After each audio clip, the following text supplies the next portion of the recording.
These are the 5 glute exercises with the highest glute activation that will tell you if your booty is growing through your progressive overload. It's very important to increase your weights and lift heavy, but what's more important is keeping that volume with that heavier weight, which is exactly what Camilla has focused on, which is why she's able to grow her booty the way she has, is because she can lift super heavy weight, but she can do that with volume. So we're going to show you guys the correct forms for hitting the highest glute activation, because these are the 5 glute exercises you guys need to be increasing your weights on for the most booty growth. We repeat these every week.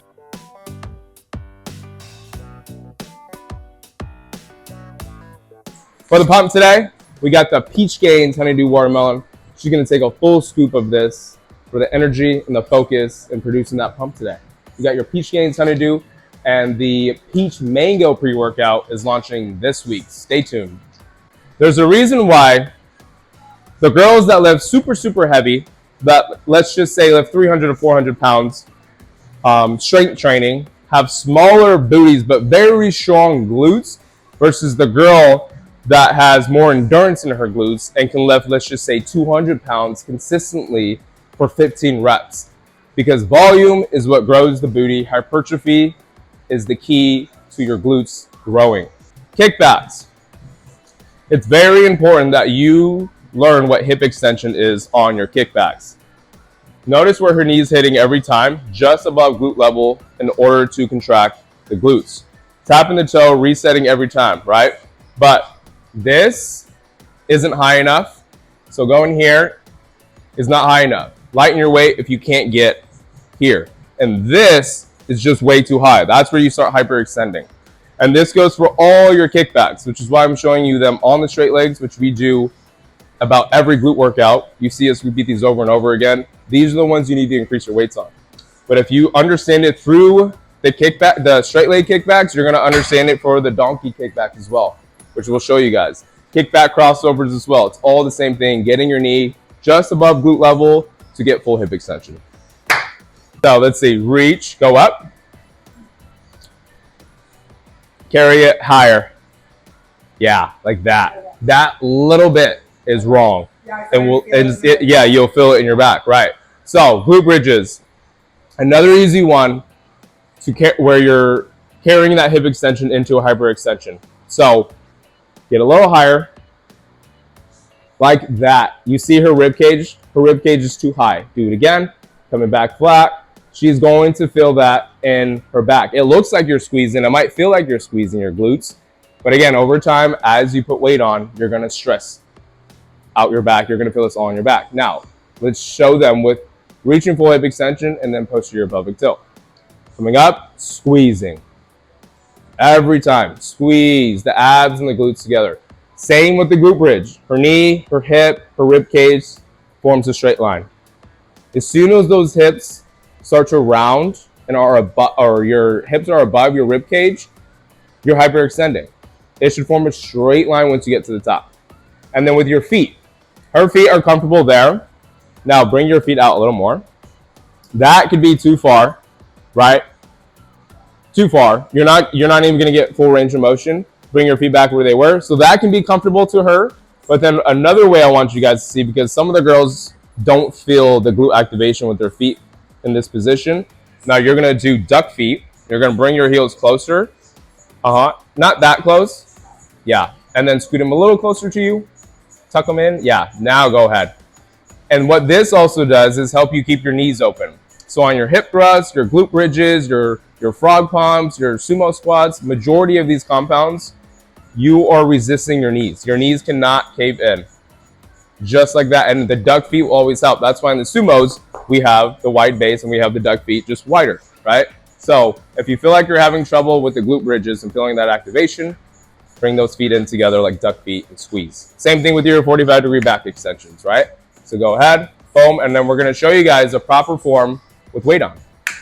This is what it looks like. Boom. Notice how she's pushing that weight to stay on her hips. Now, if it gets too much, where your forearms or your hands are like this on the bar and it's hurting your wrist, try to reverse. The reverse helps. But you got to make sure that barbell stays up there. Good. But she's just reaching full hip extension, squeezing to contract the upper glutes. This is so good for the upper booty. But in order to get proper glute activation, you got to know where to stop that hip extension and then forming that posterior pelvic tilt, or you're just carrying it into hyperextension, right? Good. I'm going to show you guys 3 things that are wrong in your hip thrust that will not have you feeling that glute activation where you're supposed to in your upper glutes when you're reaching full hip extension. The first one is your positioning of your feet. So bring your feet out. If your feet are out too far, keep coming, this way. Yeah, like that. This is where you guys are going to feel a lot of hamstring activation.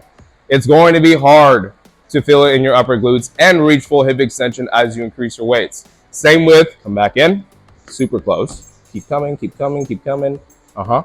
Notice how far her knees, come all the way to the top. Notice how far her knees are coming forward. You're going to feel it too much in your knees and your quads, right? So go ahead and do some reps right here. Yeah. That's just too close. Now, scoot them out just a little more. There you go. Where you can feel like you're actually digging in your heel. That's how you know you're set up where you're supposed to be, right under your knee, hitting that 90-degree angle. So when you get to the top of your hip extension, you can squeeze and contract. And I always recommend setting up your barbells on the side of a mirror so you can see that. Now, the third thing, which is most important, we're going to do this without the bar. We're going to roll this off. I want them to see this without the bar. And we're going to show hip extension here. So, reaching hip extension and then posterior pelvic tilt versus carrying your hip extension too far to a hyperextension. So, this is what it looks like to carry your hip extension too far and it just be a hyperextension. You're not activating your glutes. So, notice where her rib cage is.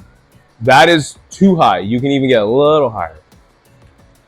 Yeah, it might feel like you're squeezing your glutes, but over time, as you try to increase your weights, you're going to feel so much wear and tear on your back because you're carrying your hip extension too far into a hyperextension.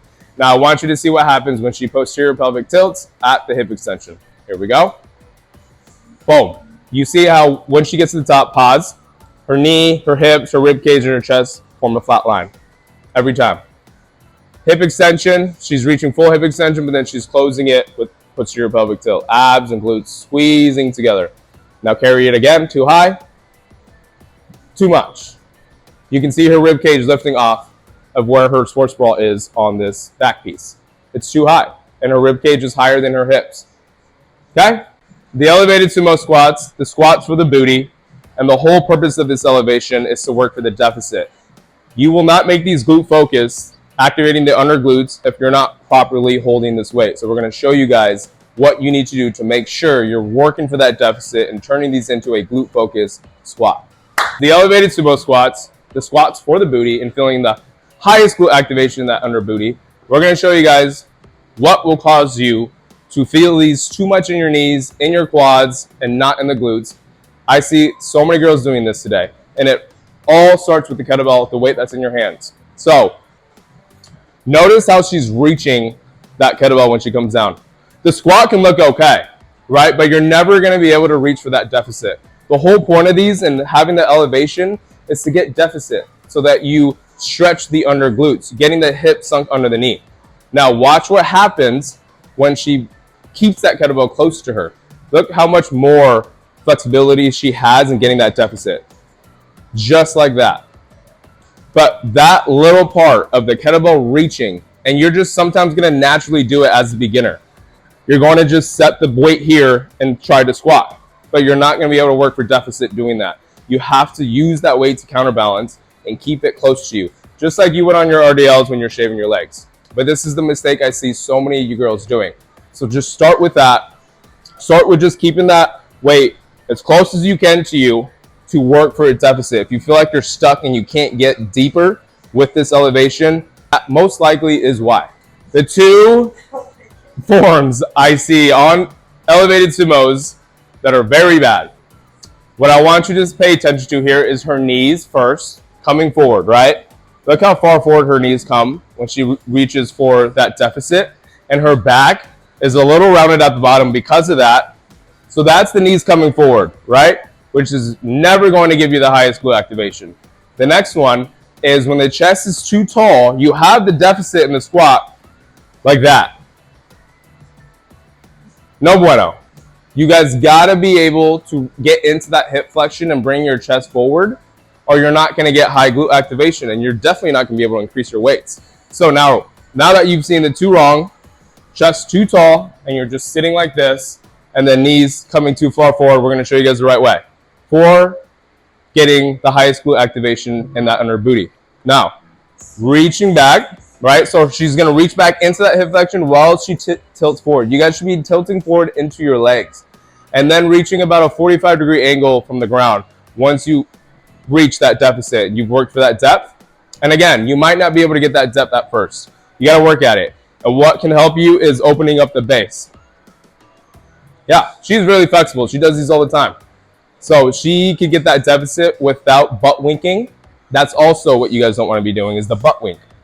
And if you are, just stop that range of motion a little sooner and just start to work at that where you don't see that butt wink. And what you can do is set yourself up in the mirror and just work.